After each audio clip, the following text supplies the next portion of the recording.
लाल वाला मामला है तो लाल इश्क, हार्ट और डायमंड रेड रहेंगे।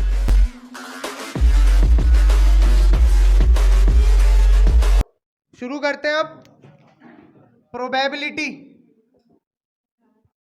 और बेटा ये चैप्टर आपका 5 मार्क्स का आ रहा है। कितने मार्क्स का? 5 मार्क्स का। कैसे? एक इसमें आ रहा है क्या, केस स्टडी 4 मार्क्स में, और एक बन रहा है 1 मार्क्स का क्वेश्चन। और बाय चांस केस स्टडी नहीं आती है इससे, बाय चांस इससे केस स्टडी नहीं आती है, तो ये आपका चैप्टर चले जाएगा 2 और 3 मार्क्स वाले क्वेश्चनों में। वहां आ जाएगा 1 मार्क्स का, तो पक्का इससे आने ही आना है, कम से कम एक, ज्यादा से ज्यादा 2 मार्क्स वाले में इसका 1 क्वेश्चन, या 3 मार्क्स वाले में फिर 1 क्वेश्चन दिख जाएगा आपको। तो 4 से 5 मार्क्स ये चैप्टर कंटेन कर रहा है, जिसमें अगर 4 मार्क्स का डायरेक्ट क्वेश्चन आए तो, और इतना इजी आएगा इससे, इतना इजी, बहुत इजी है ये चैप्टर। तो अगर मैं इस चैप्टर की इंपॉर्टेंट चीजें बताऊं, अगर मेन चीज, मात्र आपको 4 चीजें समझनी है इसमें। कितनी चीजें? 4। वो 4 चीजें क्या है? सबसे पहला, प्रोबेबिलिटी होती क्या है? प्रोबेबिलिटी होती है किसी भी इवेंट के होने के चांसेस, संभावनाएं। कोई भी इवेंट हो रहा है, मैंने मार्कर छोड़ा, नीचे गिर रहा है, क्या प्रोबेबिलिटी है, क्या चांस है कि ये नीचे गिरेगा, क्या चांस है कि ये ऊपर चले जाएगा, क्या चांस है कि ये हवा में लटक जाएगा? तो चांसेस हो रहे हैं ना।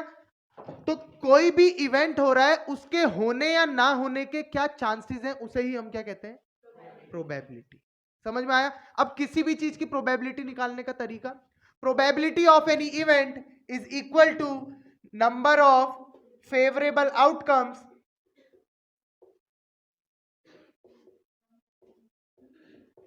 Upon total number of outcomes. बहुत इजी बेटा, समझ, इंग्लिश पे मत जाओ, नॉर्मल समझाता हूं इसको। नंबर ऑफ फेवरेबल आउटकम मतलब जो वो जिस चीज के बारे में मुझसे पूछ रहा है वो कितने हैं। अभी एक एग्जांपल की हेल्प से समझाऊंगा। ऊपर आता है कि वो जिस इवेंट के बारे में बात कर रहा है, वो इवेंट के मेरे पास कितने सैंपल स्पेस है, और नीचे टोटल कितने हैं। फॉर एग्जांपल, सबसे इजी, मैंने एक कॉइन उछाला, तो क्या प्रोबेबिलिटी है कि सैंपल स्पेस क्या बनेगा? या तो हेड आएगा या टेल आएगा। इसके अलावा कुछ हो सकता है? मैंने एक सिक्का उछाला, क्या चांस है? या तो हेड आएगा या टेल आएगा। इसके अलावा कुछ ऑप्शन है? नहीं आएगा। अब वो पूछ रहा है कि प्रोबेबिलिटी ऑफ हेड निकालो, हेड आने के क्या चांस है। तो ऊपर क्या आता है, कहा मैंने, जो उसने पूछा है वो मेरे पास कितने हैं। उसने पूछा क्या था? एच कितने हैं मेरे पास? 1, तो ऊपर आ गया 1। नीचे क्या आता है? Total number of outcome, total कितने हैं? तो प्रोबेबिलिटी ऑफ हेड कितनी हो गई? 1/2। समझ में आया? किसी भी इवेंट को, किसी भी इवेंट के फेवरेबल आउटकम अपॉन उसी इवेंट में क्या कितने टोटल आउटकम बन रहे हैं मेरे, उसको डिवाइड करता हूं, तो मेरे पास क्या आ जाता है? उस इवेंट की प्रोबेबिलिटी। पहली चीज समझ में आई बेटा? पक्का? कोई डाउट? ठीक हो गया। नेक्स्ट आता है इसमें कि प्रोबेबिलिटी किसी इवेंट की अगर 0 है, तो इस इवेंट को हम क्या कहते हैं? Impossible event. मतलब इसका मतलब क्या होता है, समझो। इम्पॉसिबल इवेंट मतलब जो इवेंट हो ही नहीं सकता, मैंने इसको छोड़ा और ये रुक जाए यहीं पे, हो सकता है ऐसा? गिरेगा ही गिरेगा ना, ग्रेविटी अपना काम करेगी। तो ये इम्पॉसिबल इवेंट है, पॉसिबल इवेंट है? इम्पॉसिबल, कि मैं इसको छोड़ू और ये यहीं पे अटक जाए, कैसा इवेंट है? Impossible event. तो इसके होने के चांसेस क्या है? 0। क्या है? तो इसकी प्रोबेबिलिटी क्या होगी? 0। और अगर किसी इवेंट की प्रोबेबिलिटी 1 होती है, उस इवेंट को क्या कहते हैं? Sure event. यही एग्जांपल ले लो, मैंने इसको छोड़ा और ये नीचे गिर गया, क्या प्रोबेबिलिटी है? पक्का है गिरेगा ही गिरेगा। क्यों? ग्रेविटी अपना काम करेगी। तो श्योर इवेंट, श्योर इवेंट मतलब जो होगा ही होगा, उसकी प्रोबेबिलिटी मुझे पता है 1 होगी, और जो नहीं होने वाला इम्पॉसिबल इवेंट है, उसकी प्रोबेबिलिटी 0 होगी। समझ में आई दोनों चीज? नेक्स्ट आता है, किसी भी इवेंट की प्रोबेबिलिटी हमेशा 0 से 1 के बीच में लाई करती है। ना 0 से छोटी हो सकती है, मतलब ना नेगेटिव हो सकती है, ना 1 से बड़ी हो सकती है। 0 और 1 हो सकती है। 0 किस केस में? Impossible event. 1 किस केस में? Sure event. समझ में आया? और बाकी बची हुई जितनी भी प्रोबेबिलिटीज आएंगी, वो कहीं में आएंगी? 0 से 1 के बीच में। और हर बार का एक क्वेश्चन 1 मार्क्स में एमसीक्यू पूछता है। क्या दे देगा आपको? 4 ऑप्शन दे देगा, कहेगा which of the following is not a probability. एक दे देगा 3/4, एक दे देगा 7/9, एक दे देगा 25%, एक दे देगा 3/2। कौन सा वाला है बताओ? 25%। बहुत बढ़िया, सब यही बोलते हैं, लेकिन बेवकूफी करते हैं वो लोग जो 25% बोलते हैं। 25% मतलब 25/100 0.25। कहाँ है ये? 0 से 1 के बीच में तो आ रहा है, तो ये तो प्रोबेबिलिटी हो सकती है। 3/4 करता हूं, इसको सॉल्व करके 0.7 आ रहा है, ये भी 0 से 1 के बीच में। इसको सॉल्व करता हूं 0.70, 9 6 9 7 60, 0.7 आ रहा है। इसको सॉल्व करके 0.25 आ रहा है, इसको सॉल्व करके 1.5 आ रहा है। तो कौन सा ऑप्शन? डी वाला। तो जब भी ऊपर वाला बड़ा नीचे वाला छोटा, पुराना कॉन्सेप्ट है छोटी क्लासेस का, ऊपर न्यूमरेटर बड़ा डिनोमिनेटर छोटा, तो आंसर हमेशा 1 से बड़ा। अरे ऊपर वाला बड़ा नीचे वाला छोटा होता है तो आंसर हमेशा 1 से बड़ा होता है। तो देख लो, यहाँ छोटा है, यहाँ छोटा है, यहाँ बड़ा है, तो ये वाला हो गया। 25% एक बार के तुम्हें समझ नहीं आ रहा, लेकिन ये तो पता है ना ये वाला नहीं हो सकता प्रोबेबिलिटी, तो इसे देखो। तो बच्चा देखते ही 25% कहता है, 25% को ये लिखते हैं। पिछले साल का है क्वेश्चन और आज के पेपर में भी आ रखा है ये। ठीक है, समझ में आया? कोई डाउट कि प्रोबेबिलिटी 0 से 1 के बीच में ही लाई करती है, और 0 कब होती है? इम्पॉसिबल। 1 कब होती है? श्योर। समझ गए? तीसरी चीज। चौथी और आखिरी चीज क्या? किसी भी इवेंट के होने की प्लस उसी इवेंट के ना होने की प्रोबेबिलिटी का सम हमेशा 1 होता है। बहुत बढ़िया चीज है बेटा। कोई इवेंट हो रहा है प्लस उसी इवेंट के ना होने का प्रोबेबिलिटी का जो सम होता है वो कितना होता है?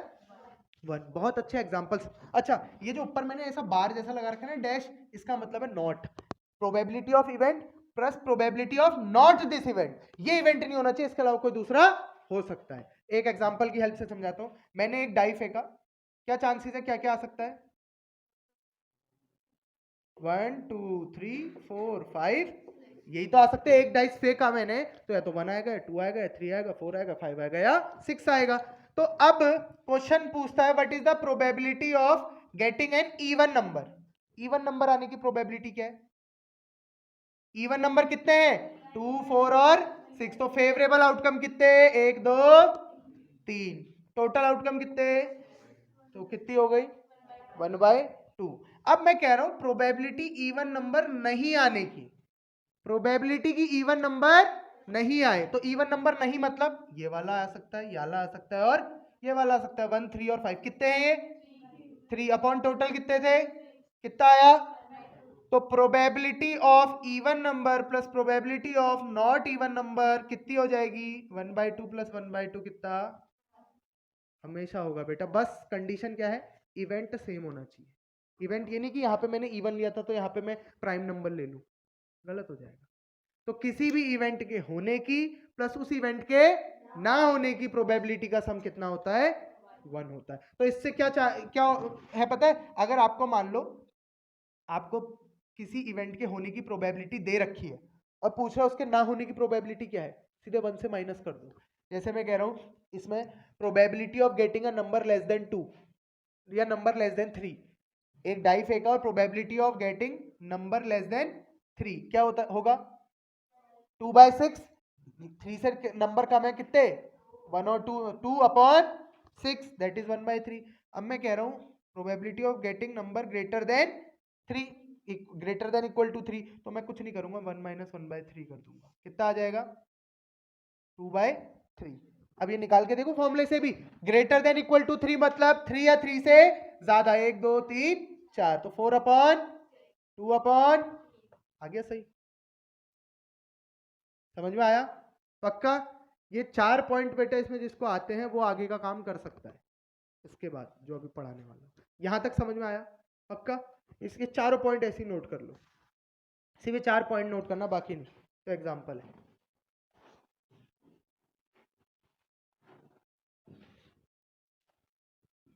चलो अब देखो। अब मैं बता रहा हूं इसमें कितने टाइप के, 4 टाइप के क्वेश्चन बनते हैं। कितने टाइप के? 4 से 5 टाइप के। सबसे पहला या कॉइन में बनता है। सबसे पहला क्वेश्चन किस में बनता है? कॉइन में। तो आपको कुछ नहीं, आपने कुछ नहीं पढ़ना बेटा, क्वेश्चन कुछ भी आ सकता है, बस आपको सैंपल स्पेस बनाना आना चाहिए। क्या आना चाहिए? सैंपल स्पेस बनाना। तो जब एक कॉइन की बात होगी, जब एक कॉइन में टॉस कर रहा हूं तो क्या क्या हो सकता है? या तो एच आएगा या टी आएगा। अब 2 कॉइन उछाल रहा हूं, सीखना, 2 कॉइन उछाल रहा हूं, क्या दोनों में हेड आ सकता है? हेड हेड, पहले वाले में हेड दूसरे में टेल, पहले में टेल दूसरे में हेड, पहले में टेल दूसरे में हेड, और चौथा दोनों में टेल। तो 4 प्रोबेबिलिटी, 4 हो गए सैंपल स्पेस। अब मान लो मैं इसमें कितने कॉइन उछाल रहा हूं, 3 कॉइन। तो इसी को लिखते कैसे, ठीक है, लिखने का ट्रिक है, इसमें याद नहीं करना है बिल्कुल। सबसे पहले एच एच, अब कुछ नहीं करना है, टी एक एक करके रिप्लेस करते रहो, पहले यहां फिर यहां फिर यहां। तो H H T, H T H, T H H, ऐसी फिर टी टी टी। अब किसको, अब कौन रिप्लेस होगा,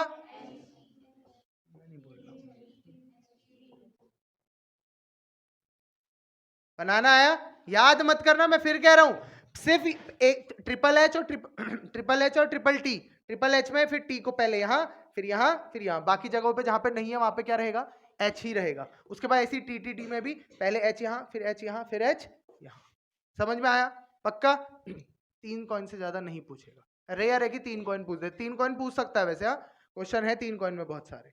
तो अगर एक कॉइन उछाला तो सैंपल स्पेस है, 2 कॉइन उछाला तो ये, 3 कॉइन उछाला तो ये, तो अपॉन में एक कॉइन उछाल ले तो हमेशा कितना आएगा, 2, अपॉन प्रोबेबिलिटी के फॉर्मूले में। अपॉन में जब 2 कॉइन उछाल ले हमेशा अपॉन में कितना आएगा, 4, अपॉन में जब 3 कॉइन उछाल ले कितना आएगा हमेशा, 8।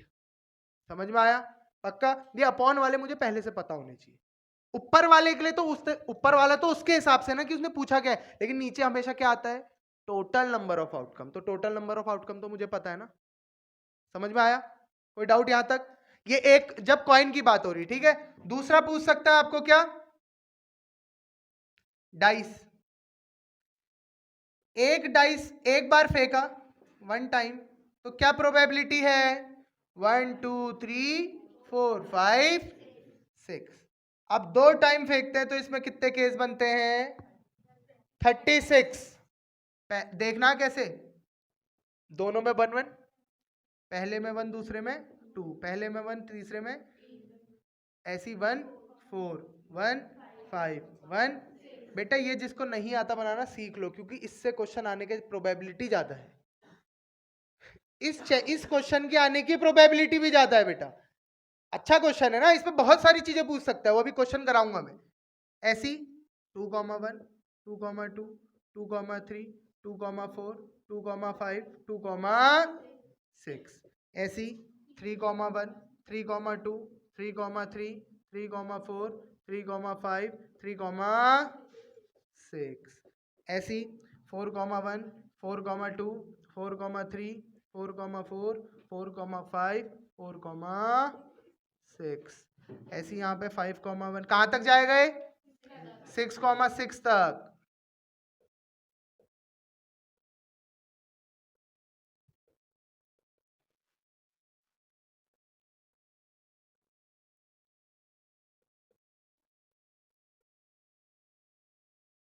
कितने के ऐसे देख लो फिर। अब हर एक लाइन में 6 6 है, और कितनी लाइन है, 6 लाइन है, तो कितने हो गए, 6 6 जा, तो इसके अपॉन में कितना आएगा हमेशा, 36। इसके अपॉन में कितना आएगा हमेशा, 6। समझ में आया, पक्का 3 डाइस की बात नहीं करेगा, जब 11th में जाओगे तब बात करेगा 3 डाइस या 4 कॉइन। ठीक हो गया, 4 कॉइन नहीं, 3 डाइस तो नहीं था, आई थिंक 4 कॉइन था, वहां भी इजी है, ऐसी ट्रिक बना रखी है वहां के लिए। ठीक है, समझ में आ गया। अभी इसके बाद अब बताऊंगा प्लेइंग कार्ड्स का, तो पहले इसको नोट कर लो, फिर प्लेइंग कार्ड्स का पूरा फ्लो चार्ट बना देंगे तो इजी रहेगा। अब देखो, अब यहां देखो तीसरा आता है, अगर प्लेइंग कार्ड्स है, कितने प्लेइंग कार्ड्स होते हैं, 52 कार्ड्स। ठीक हो गया, जिसमें से हमारे 26 होते हैं रेड और 26 होते हैं ब्लैक। आप विजुअलाइजेशन देखिए ना, आप देखिए, आप गजब हो रहा है यहाँ पे। तो अब 26 रेड है, इन 26 रेड में आपके 13 होते हैं और 13 होते हैं, 13 होते हैं हार्ट, 13 होते हैं डायमंड। ऐसे ही यहाँ पे जो 26 ब्लैक होते हैं, इन 26 में से 13 होते हैं स्पेड और 13 होते हैं क्लब। ठीक हो गया। अब देखो बच्चों को कंफ्यूजन है कि किसको हार्ट, किसको डायमंड, किसको क्लब, किसको क्या। देखो लाल वाला मामला है तो लाल इश्क हार्ट और डायमंड रेड रहेंगे, हार्ट और डायमंड, हार्ट और जो डायमंड है वो कौन से उसमें होते हैं, रेड में होते हैं। अब क्लब और स्पेड में कौन सा क्लब कौन सा स्पेड? बेटा पेड़ हमेशा क्लबिंग में जाते हैं, मैंने तो ऐसे याद करा है। ये होता है क्लब, ये होता है, ये पान के पत्ते को कहते हैं स्पेड, ये पान का पत्ता है, ठीक है, इसे कहते हैं स्पेड और इसे कहते हैं क्लब। अब ये जो 13 13 13 13 है, सब एक जैसे होते हैं। क्या होगा इसमें? सबसे पहले किंग, क्वीन, जैक, 10 9 8 7 6 5 4 3 2 एस। 1 नहीं होता, एस होता है, ठीक है। ऐसी इसमें भी होगा, रेड के किंग, किंग का हार्ट, किंग का क्वीन, क्वीन का हार्ट, जैक का हार्ट, 10 का हार्ट, ये ऐसी होंगे। ऐसी यहाँ किंग का डायमंड, क्वीन का डायमंड, जैक का डायमंड, ऐसी ऐसी यहाँ पे भी, ऐसी यहाँ पे भी। अब सुनो मजे की बात, जो ये किंग, क्वीन, जोकर, इन्हें हम कहते हैं क्या? Face card. कभी अगर आपने देखे हो प्लेइंग कार्ड तो उसमें इनमें फेस बना होता है, तो इन्हें क्या कहते हैं? Face card. King, queen, jack और एस, इन्हें कहते हैं ऑनर कार्ड। बड़े कार्ड माने जाते हैं ना ये, इसलिए इनको क्या कहते हैं? Honour card. 10 से 2 तक इन्हें कहते हैं नंबर कार्ड्स। ठीक हो गया? समझ में आया? कोई डाउट किसी को? पक्का? और कैसे? चलो नोट कर लो इसको।